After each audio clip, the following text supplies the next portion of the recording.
இந்த கலிமா ஷஹாதா இருக்குதா இல்லையா? என்ன கலிமா ஷஹாதா? அஷ்ஹது அல்லா இலாஹ இல்லல்லாஹ் அஷ்ஹது அன்ன முஹம்மது ரசூலுல்லாஹ் என்று நாம் கலிமா ஷஹாதாவை சொன்னேன்.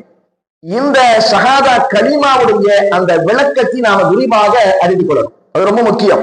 பாருங்க, கலிமா ஷஹாதா. கலிமா ஷஹாதா என்று சொன்னால் என்ன? அதாவது உண்மையாகவே வணக்கத்திற்கு தகுதியானவன் அல்லாஹ்வை தவிர வேறு யாரும் இல்லை என்றும், முஹம்மது நபி ஸல்லல்லாஹு அலைஹி வஸல்லம் அவர்கள் அல்லாஹ்வின் இறுதி தூதர் ஆவார்கள் என்றும் சாட்சி கூறுவது இல்லையா? சரி, இந்த கலிமாவை பொறுத்த வரைக்கும் நாவால் உச்சரிப்பது மட்டுமல்ல, மனதாலும் உறுதி கொள்ளணும். எப்படி நாவினால் உச்சரித்தோமோ அதை அப்படியே மனதால் உறுதி கொள்ளவும் வேண்டும். உண்மையிலேயே இதனுடைய விளக்கம் என்ன அப்படின்னா, முதலாவது வணக்கத்திற்கு தகுதியான இறைவன் அல்லாஹ் மட்டும்தான்.